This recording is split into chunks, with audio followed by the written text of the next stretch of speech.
오늘 우리에게 주신 하나님의 말씀 보도록 하겠습니다. 레위기 22장 17절로 33절 말씀입니다. 생명의 샘가 4월 24일 월요일 말씀, 여호와께서 기쁘시게 받으시는 제물을 함께 읽겠습니다.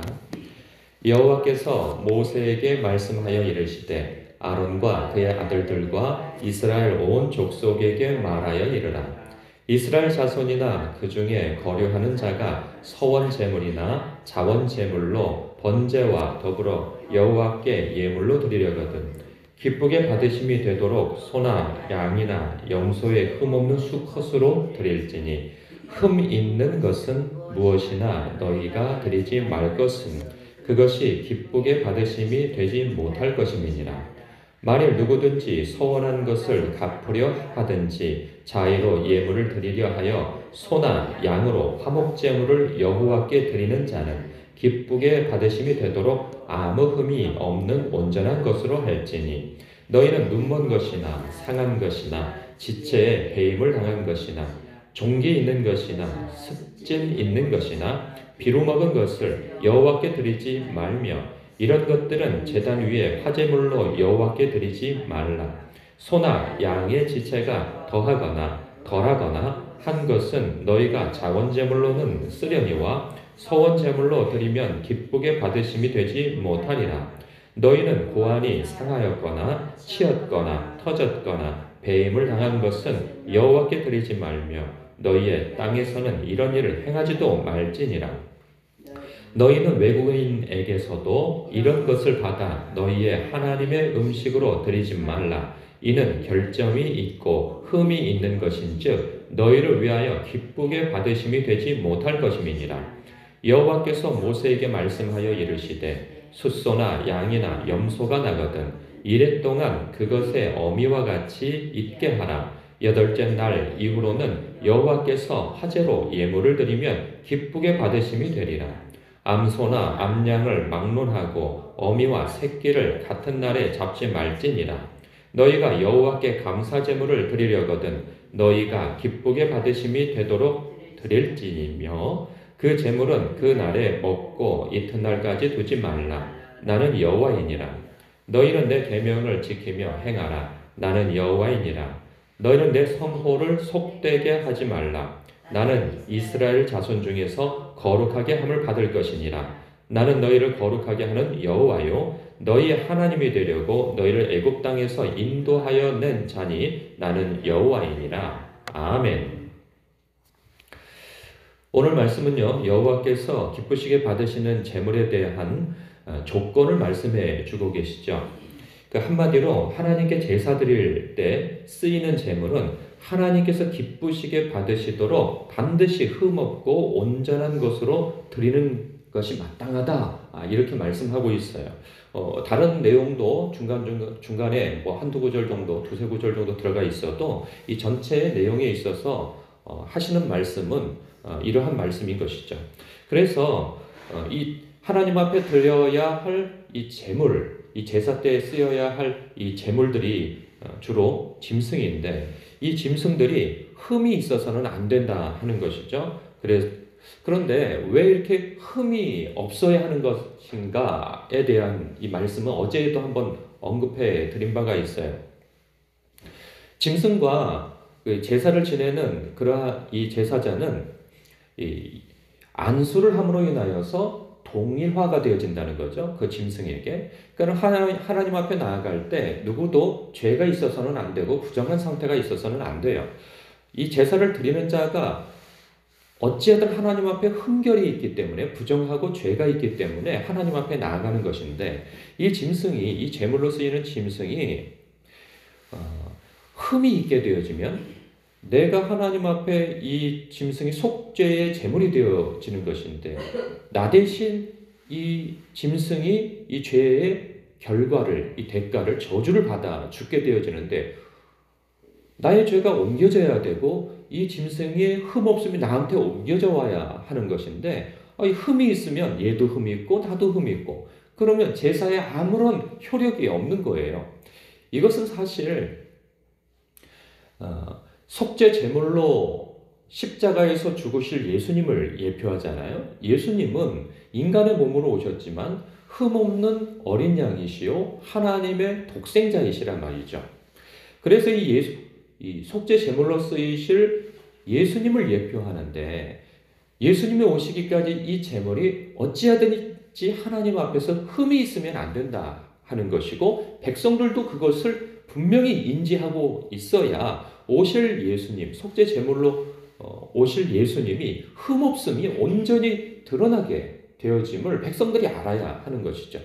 그런데 그러한 의미를 모른 채 하나님 앞에 좀 흠 좀 있으면 어때? 이런 아무 생각 없음으로써 하나님 앞에 제사를 드리는 것은 그건 아무짝에도 쓸모가 없게 되어지는 것이죠. 그러니 분명한 것은 너희들은 율법을 바로 알아야 한다라는 거예요. 너희들의 죄가 속죄되어질 것 같으면 반드시 하나님 앞에 나올 때 흠없는 제물이어야 하는 것이지 아무거나 흠없는 것과 그래도 흠 있는 것 그래도 어때? 이거라도 가지고 나가야지. 이게 어디야? 이 정도만 해도 엄청난 재산인데 이런 생각 가지고 안일하게 주님 앞에 나아갔다는 오히려 죽을 수도 있는 거예요. 하나님 앞에. 그 당시 율법 안에서는 말이죠. 그러한 이유 하나 그리고 또 두 번째 이유로서는 하나님을 경외하도록 하는 그런 훈련을 시키기 위함인 것이죠. 하나님은 눈에 보이지 않습니다. 그렇기 때문에 과거의 우상, 눈에 보이는 우상에게 이렇게 제사를 지낼 때에는 그 형상이나 그 무엇이 눈에 보이기 때문에 두려움이 있단 말이죠. 그런데 여호와 하나님은 눈에 보이는 어떤 형상을 만들어 섬기는 신이 아니란 말이에요. 그렇기 때문에 사람이 어느 순간에는 안일해져 버려요. 하나님 앞에 나아갈 때 이래도 되지라고 하는 그런 안일한 마음에서 하나님 앞에 드릴 제물들을 소홀히 하는 경향이 생겨난단 말이죠. 나중에 그렇게 되어집니다. 이스라엘 백성들이. 물론 많은 세월이 지나서 그들이 하나님 앞에 안일한 태도를 갖게 되어지면서 흠 있는 짐승을 하나님 앞에 바치게 되어진단 말이에요. 그러면서 그들이 생각하는 것은 이것도 굉장한 재산이라는 거죠. 그렇지 않겠어요? 흠이 있어도 그것도 살아있는 짐승이기 때문에 가축이기 때문에 굉장히 재산적 가치가 있는 거예요. 그런데 하나님 앞에 나아갈 때 꼭 흠없는 것을 가지고 나가야 되냐? 그러니까 말씀을 알지 못하고 하나님을 경외하는 바가 없으니. 그러니 어떤 한 사람이 그래도 괜찮다라고 하는 것이 앞서 보이게 되어지면 다른 사람들도 차선책을 자꾸 쓰게 되어지는 거죠. 나중에는 결국은 완전히 상품 가치도 없고 하는 그러한 것들을 대신 하나님 앞에 드림으로 하나님을 욕되게 하는 데까지 나가게 되어지는 거예요. 우리도 그렇게 되어질 수 있어요. 우리 그리스도인들도 보면 하나님 앞에 나아갈 때 물론 율법 시대 때처럼 이렇게까지 정결하게 나아가는 어떤 외형적 형식을 갖추는 일이 많이 없습니다. 우리는 그 중심이 중요하다 하여서 겉으로 드러나는 태도에 대해서는 좀 무감한 경우들이 굉장히 많죠. 그러다 보면 사람은 외적으로 좀 풀어지고 편해질 때 그 마음도 안일하게 되어져 있어요. 이게 서로 겉으로 연결이 되어 있어요. 그러니까 내면과 외면은 서로 연결되어져 있는 것이지 따로 떨어져 있을 수가 없어요. 그러니까 내가 속으로는 나한테 진심이 있어. 그러면서 그 진심만을 중요하게 생각하고 겉으로 드러나는 태도를 바로 하지 않는다면 사실 그것은 진심이 아닌 것이죠. 그런데 우리가 그런 경향성이 많이 드러난단 말이죠. 사람은 뭐라 그러죠? 서 있을 때 앉고 싶고 앉으면 눕고 싶고 누우면 자고 싶은 게 사람의 마음이란 말이죠. 그래서 하나님 앞에 예배 드릴 때에도 헌금을 드릴 때에도 가만히 보면 사람이 자꾸 편한 쪽을 선택하다 보면 예배도 굉장히 소홀하게 되어져요. 우리가 한동안 이 전염병 때문에 집에서 예배 드려야 할 때가 있었어요. 방송으로. 처음에는 양복을 입고 옷을 깨끗하고 입고 주일에 예배 드리는 것처럼 현장에서 예배 드리는 것처럼 그렇게 예배를 드리는 것처럼 하다가 나중에는 옷도 그렇게 갖춰있지 않게 되어지고 또 시간이 지나면 씻는 것도 귀찮아져요.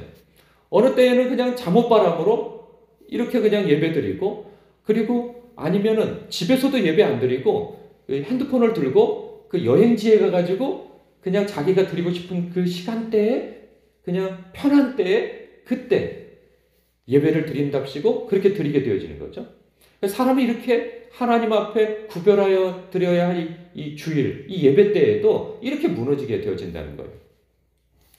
그것은 여러 가지로 자꾸 일어나게 되죠. 우리가 하나님 앞에 기도드려야 하는 그런 시간에 있어서도 사람은 아유 이건 비생산적이야 해서 하나님 앞에 기도드리는 그 시간도 내가 가장 피곤할 때, 그러니까 하루에 내가 쓸 시간들 다 써버리고 잠자기 전이나 뭐 이런 때, 아니면 밥 먹을 때 잠깐 뭐 식사 기도하는 정도로 때우려고 하고 이렇게 되어진다는 것이죠. 하나님 앞에 말씀을 읽음으로 또 묵상함으로 교제해야 하는 그 시간도 내가 정신이 가장 맑고 가장 생산적인 그러한 시간을 떼어서 하나님 앞에 맑은 정신으로 나가기보다는 그냥 하루 중에 내가 써야 할 그런 시간들을 다 다른 데 우선순위로 정해서 쓰다가 나중에 짜투리도 나는 그러한 시간에 하나님의 말씀을 읽음으로 하나님과 교제하려고 하는 이러한 행태가 나온단 말이죠. 헌금도 마찬가지죠. 하나님 앞에 구별해서 드려야 할 그러한 물질도 먼저 하나님 것을 따로 떼어서 구별하기보다는 내 것 쓸 거 다 쓰고 남은 거 가지고 드리든지 말든지 하게 되어진다면 하나님 앞에 드릴 것이 없게 되어지는 것이고 마치 하나님이 돈이 없어서 우리에게 구걸하는 듯한 그러한 모양새로 하나님 앞에 나가게 되어진다는 것이죠. 이러한 모습은 자기 자신에게도 경건의 훈련이 되지 않고 그것을 바라보고 있는 자녀들에게도 결코 경건의 그러한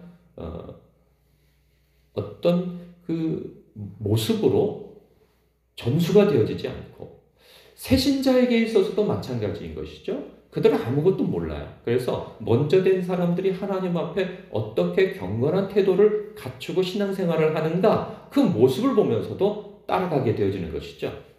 그러한 부분에 있어서 먼저 된 우리로서는 늘 하나님을 경외하는 것이 나는 내 마음 중심은 분명해 이런 것으로 되는 것이 아니고 더 나아가서 그 분명한 중심과 온전한 중심과 하나님을 향한 그 사랑이 겉으로도 이렇게 바로 드러날 수 있도록 경건한 모양을 갖출 수 있도록 하는 것이 너무나도 중요하다 하는 것입니다.